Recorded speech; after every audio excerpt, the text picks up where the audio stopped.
story that reaches across the stage, inviting audiences on an unexpected journey, all the way down to the bedrock at the Walter Kerr. Come see how the world could be. Nominated for 14 Tony Awards, including Best Musical. Please welcome the creative team behind Hadestown, Anaïs.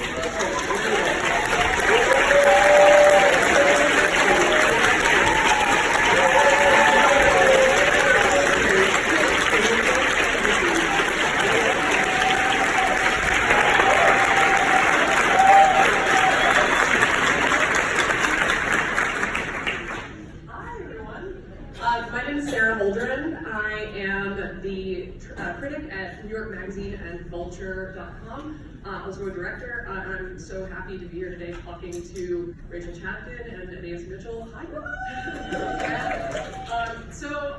We're just going to talk about this incredible show. I'm going to start by going back a bit in time, because Hadestown has a really long history, and I'd love to just talk a little bit about that. It's been such an evolution into the form that it now is in on Broadway.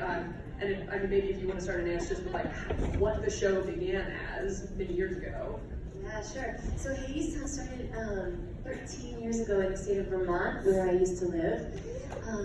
Some Vermonters out there, maybe. And it was a DIY community theater project. Just a bunch of friends coming together to put on a show in its nascent, sort of more abstract version of itself, at town halls and some music venues and some small opera houses in Vermont. And we rolled around in a school bus that was painted silver, and had our sets and props in it, and did it for, we did 2 different little tours, 2 years in a row. And then I made a studio recording of a lot of that music, which came out on Righteous Babe Records out of Buffalo, New York, with some beautiful guest singers on it. And for a while, the piece moved into the music world. And I toured around with a band, our orchestra, which was then 6-piece, and guest singers in different towns. So we did like Boston sings Hadestown, we did Virginia sings Hadestown, we did California sings Hadestown. We had like 15 people in a 15-passenger van rolling around trying to put on a show just as a concert. But I always wanted to develop it further for the stage. And when I met Rachel in 2012, is that right? I had just seen the Great Comet of 1812 at Ars Nova and totally just flipped out for Rachel's work and knew that this was the partner to move forward with. And we were working with a couple of our lead producers, Mara Isaacs and Dale Frenzen, early on also. And then the next 6 years, it has been this sort of intense collaborative experience, which maybe Rachel can talk about, or we should keep going. Go ahead, yeah, and I would love to hear, what happened when you guys sort of came together after seeing Great Comet and Ars Nova, and what those initial conversations felt like, and how did you decide, okay, this is happening and this is the direction we're taking it? I always find, so a mutual friend put us in touch, and we like spent about 6 months, late 2012 and early 2013 dating.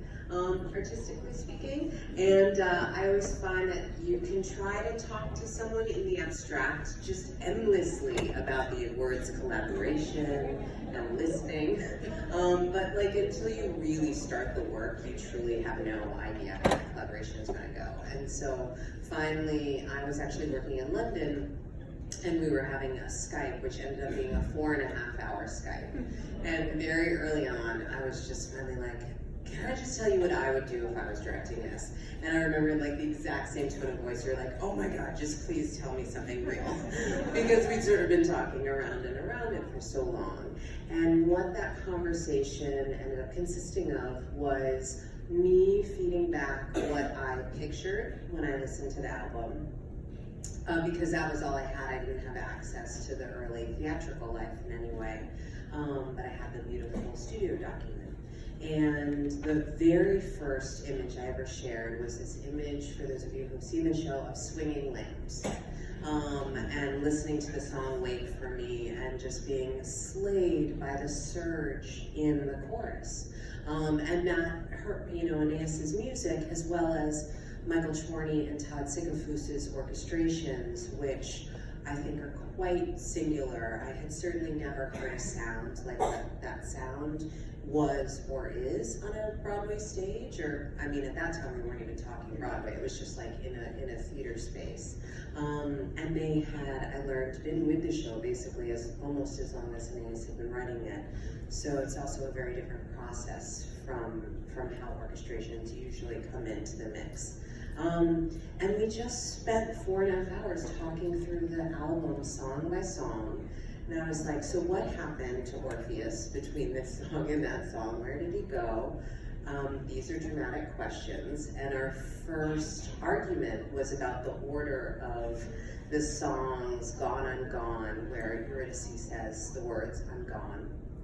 And the song that the Fates sing, Chips, where they're essentially bullying Eurydice to go down.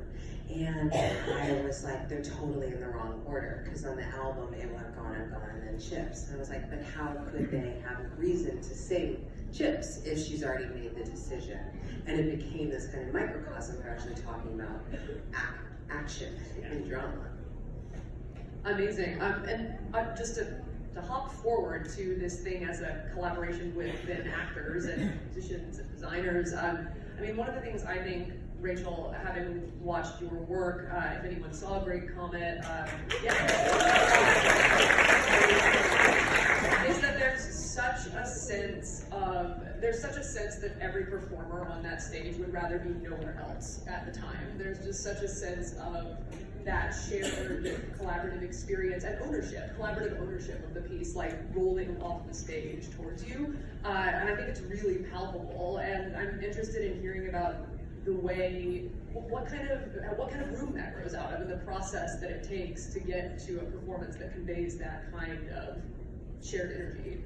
Yeah, it's a really special, our ensemble is, and I mean both technically the members of the chorus, but when I'm saying ensemble, I truly mean every artist on stage and in the tower, living as a swing or understudy. They're all really special humans, creatures. And for Comet as well, I mean, my background actually is, when I was 24, I started a small experimental company called The Team that's still alive and does a huge amount of touring, nationally and internationally, and all of our work is about America and Americana in some way. And everyone in the company is a writer as well as a performer. So I think default-wise, I always am looking at an actor as a generative artist versus executing a vision that myself and or the writer has. And I think as a result of that, in part, I am very drawn to performers who I would call performers versus actors. And the difference being, I mean, Amber Gray, who, as you may know, is like a very long-time collaborator of mine and is a member of the team, and she is just this astonishing, dual being where she can so thoroughly drop into, at this point, this emotional life that she has charted in the role of Persephone as a wife finding resurrection of a long dead marriage over the course of the story. But she also, part of her is always ready to kind of take the audience and bring them into that story. So it's a kind of remarkable sensibility and presence that I think I and Anaïs are quite addicted to. And I don't know if you want to talk more. Singing together and making music together has been a core part of this from the beginning.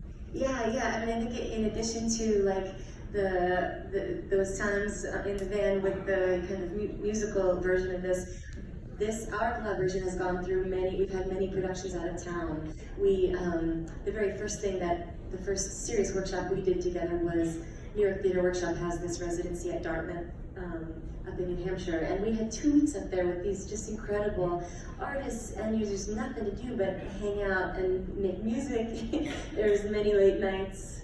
I was remembering this night with like Taylor Mack, who was playing Hermes at the time, I got to sing like a Lucinda Williams song with him at 4 in the morning or something. And those things just, they never go away. Like that bond someday we'll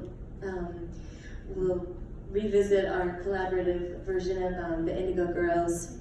That's right. Okay, for the next time. It has to be a certain time of night for that to happen. But we went to, after we did the workshop, we went to Edmonton, Canada. We had a lot of time up there in the cold together, working on this piece, and then we were in London. And all of those experiences out of town have been really like pretty incredible in terms of the forging of the community of the company. And the creative team, which feels like all part of the same family. It's so, I'm so interested in what you say too about this kind of dual presence that you guys are interested in performers having, because there's something about that that kind of simultaneous complete immersion in a part, and also the ability as an actor to kind of like stand and look at your part and play with the part and speak to an audience. That, I mean, in a way, I feel like the musical theater style that you are bringing necessitates that, because it's so full of narration. It's so full of like, come join this story with us, and we will both be telling it to you and dropping into those places of feeling.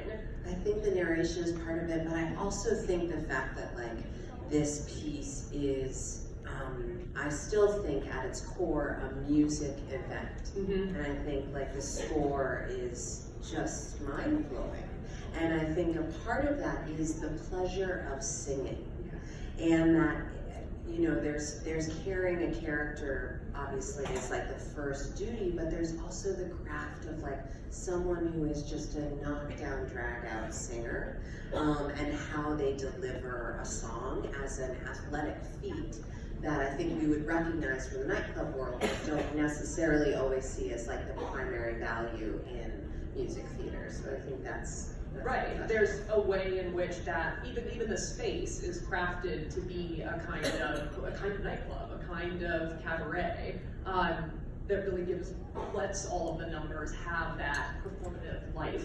I want to talk a little bit about the ideas of the subject matter and the kind of world of the show. I'm interested in whether or not were you drawn initially to the myth, and then sort of ideas and thoughts and resonances started emerging for you, or did you kind of have something that you were interested in saying in the myth and found the form? You know what I mean? Or neither? Yeah. Okay, so it was a long time ago I started working on this thing, and I have to say, you know, it's not like it was premeditated. It wasn't like I had a grand idea per se, and then set about it. The way that I usually start to write a song is that just some lyrics come out of nowhere. I'm like, what was that? I'll follow the crumbs into the labyrinth, and that happened with this show. Some lyrics came out of nowhere, and they seemed to be about this story. But then once I got into it, I was very inspired by the idea of this mashup of the idealistic artist, lover, poet, dreamer, who believes if he could write some song beautiful enough, he could change the way the world is. And then the world and the underworld as this sort of monolithic, kind of doesn't matter who you are, you don't have a name, doesn't matter what kind of song you sing, the rules are the rules, and this is how it is. And that, that was sort of, I think, born out of where I was at in my life, what was happening in the country, all those things. And there is like a self-fulfilling, I mean, this is, I'm going to make you blush, but like, I always think that once as themes begin manifesting, then you get a hold of them and you can begin talking about them, and they manifest more, and thus slowly a piece becomes articulate, right, as well as hopefully sort of impulse driven. And for me, the wall, why we build the wall, often gets talked about as like this clear political theme of the show. But I'm also always struck by, back to the myth, the core thing that we've talked now a lot about, and that has gotten quite shaped, which is taking a myth that at its center has this image of a human walking forward and not being able to turn back to see whether their lover is behind them or not. And that feeling of isolation that happens in that moment that ultimately leads to the tragedy, and that walk serves as this larger metaphor for fellowship and organizing, and the question of whether your fellow humans are at your side. And that ended up like talking about the themes of solidarity and fellowship led to the first creation of the workers' chorus and the feeling of like, oh my gosh, we have to manifest the people whose lives are going to be changed by Orpheus's walk as much as Eurydice, and now they're, you know, a central force in the show. Right, the show isn't just, it's about ensemble as much as it employs ensemble. Yeah, that's beautiful. Well, you brought up the fact that, yeah, I mean, it's a tragedy, which we are told from the very beginning. It's a sad song. And in a way it is, like, looked at on a sort of, you know, the shadowy side of its coin. It's about the ways that we aspire and fail. But I think it's also, you know, there's no denying that there's some resonance of imagination and storytelling and a kind of communal ability to speak and make art as a beacon of hope. And I'm wondering just, you know, if you want to talk a little bit more about what it is, what resonates most with you about the material, either like along the way or in its current iteration now. Like what are the things you kind of hope an audience goes away with? Yeah. Right, I think one of the things about this myth that has attracted so many people, beyond the fact that there's a hero who's an artist, and artists get excited to like tell that story, is the strangeness of the ending, and that it doesn't have a happy ending or a Hollywood ending, and it's sort of anatomically weird, and it's mysterious in some way that people keep needing to come back to it and figure it out. And I love that the Orpheus character is a hero for us. Like, there's theaters all over the country, the world, that are called the Orpheum, right? And he's not the hero who won at the end of the day. He's the hero who tried, you know, he tried. And there's something in that effort, some value inherent in trying, that it doesn't matter what the outcome is, you know, because of how that act might have touched someone else's life and might have like a ricochet effect. And I think I feel that kind of redemption at the end when Hermes tells us, you know, here's the thing, to know how it ends and still begin to sing it again, as if it might turn out this time. That's, to me, as close as I can come to the sort of guiding principle of the story. Yeah, I would just add, for me, like, my favorite thing ultimately is the joy. Like, it's such a sad show, but I think it ends on this, you know, because there is this, like, final image of gathering in the winter to hear a story of spring again is just like, I just think it's so beautiful. And so the party of living it up and the party of, like, I think you feel all the hours that we were drinking whiskey in Dartmouth, you know, in Edmonton and beyond, in those moments of community and recovery together. There's something, I mean, I get almost the feeling sometimes of a wake, you know, of that kind of incredible energy. Totally, that's the second line, right? Yeah, which is such a, I mean, I don't think, you know, generally in America we have very good mechanisms for mourning, and there's not a lot of celebration bound up in our mourning unless you go to, like, New Orleans, which is also a bit of a presence in the show. Well, and I think that's a very, this is probably particularly white culture that is, you know, doesn't know how to deal with grief versus, different, I think in particular I'm thinking of different communities of color. and New Orleans is the greatest example that has so many different communities all together in one city, but that there is a send-off. Yeah. And that's really what Way Down in Hadestown for us has always been, is Persephone's funeral. Yeah. Well, just to go to what's happening at the moment for you guys. As you all probably know, Hadestown is nominated for 14 Tonys.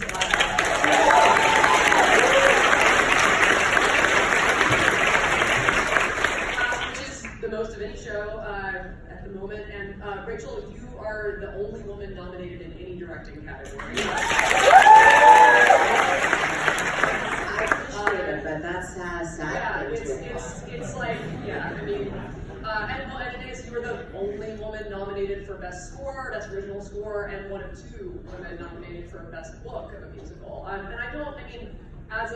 we were talking about this in the green room earlier, I mean, as a woman in theater myself, I don't want to ask the question about, well, what does it feel like? Like, that's just, I do think it's still, at the same time, I think it's important to say those facts and to acknowledge those those things, and yeah, to all have a moment with those numbers and put our thumbs down, but also to celebrate you guys, and I guess instead of asking this sort of, like, well, how does it feel to be a woman working in theater thing, I'd rather ask something about what is the work that excites you? Like, what would you like to see more of? Whether it's something a project that you're passionate about creating, or just things that you love when you go to see them, you feel ignited by them. Yeah, I mean, I'd love to hear about, sort of, what do you love when you see it, and what are you missing out there? Sure, yeah, so, this world is new for me. I come, mostly from the music world, and I've had to do a lot of learning really fast about what's going on Broadway and off-Broadway. And I feel very excited to be part of what feels like a moment where a lot of ambitious, weird, beautiful, out-of-the-box stuff is happening. And, I saw Great Comet when it was in this tiny theater, and my first thought was like, this show belongs on Broadway.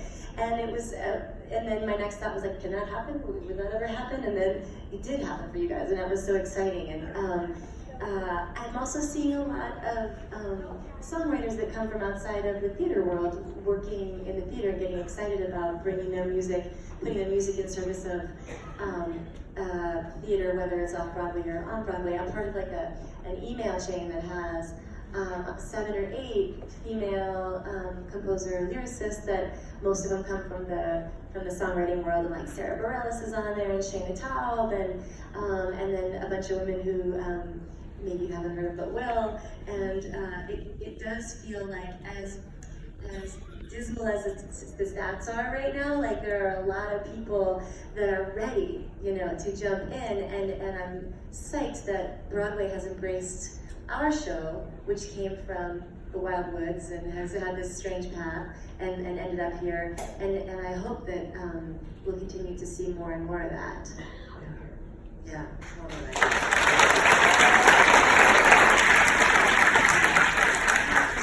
A lot of that, and frankly, you all know better what's happening in the regions. I can speak, mostly to what I see happening in the grassroots in Brooklyn and Queens and downtown New York, and off Broadway, even in Midtown, and it looks really good, actually. Like, I find myself electrified by so many writers who are exploding, and like Heidi Schreck's show is on Broadway, and right, and Fairview is coming back for this massive extended run, and Jeremy O'Hara's had two plays thriving off Broadway this season, and he's gonna have another one this coming season, and it's just like there's been no shortage of press actually about these voices that are not only artists of color, but are driven a lot by that, are not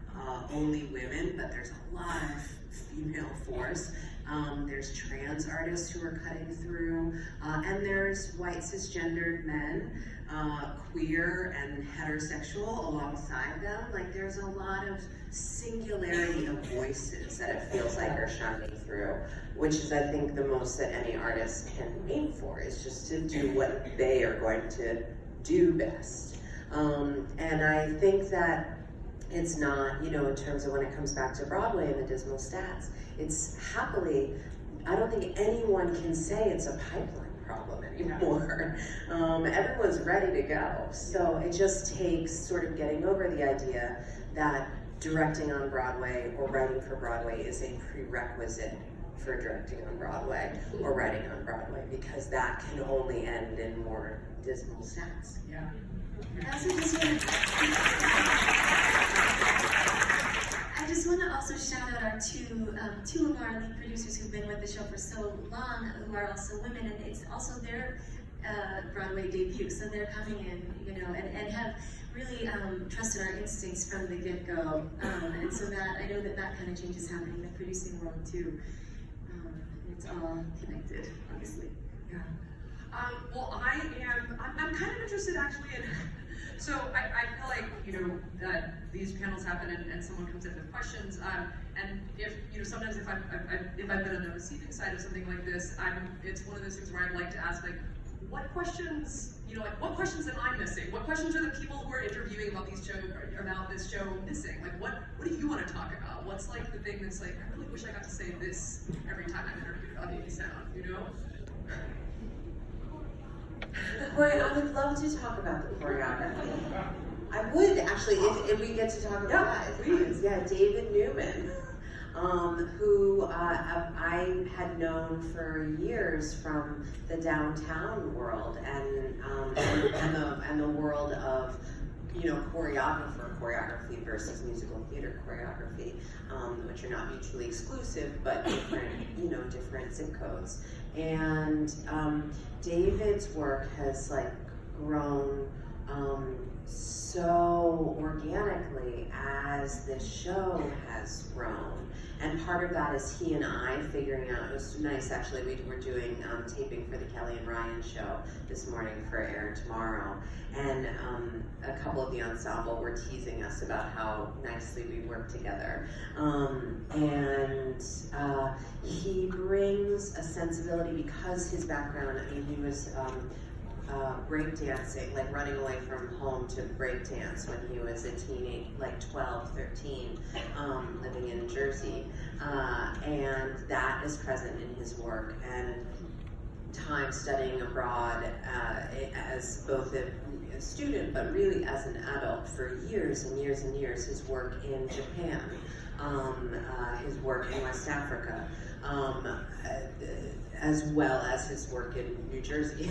Like all of that I think is present and has meant for quite some distinctly unusual moves that I know are, because we've had the luxury of having the orchestrations for Hadestown for so long, he is choreographing to what Marika Hughes is playing on her cello, you know, with a given shoulder move, or what a head is doing. And so what he's doing with just those 5 dancers, as well as of course Amber and Patrick and Andre, is like, it's just extraordinary. Yeah. Yes, is there something that you are sort of longing to talk about, or that doesn't ever come up when you're chatting about the show? I don't know if this never comes up, but just to kind of piggyback on that stuff about David and the choreo, this piece is so unusual, I think, because we've talked about it since the beginning as more of a poem than a prose piece, you know? And I think that level of poetic, the poetic approach is evident in all of the different design elements, and I certainly feel that way about the choreography. I see something new like every time I see the show, and there's a way in which the world that I think the design team has created, and it took years, and it took so many wrong turns along the way, and really required a level of commitment to each other, that like, we're gonna get through this wrong choice and figure it out, to create a world that feels metaphorical and also like a very real place that you want to be, and can operate on those two levels at the same time. So I'm just like so grateful to you for captaining that group and the faith that requires. So from swinging lamps in a conversation many years ago, all the way to swinging lamps on Broadway, I see that we have 40 seconds, which means that I'm just going to thank both of you so much.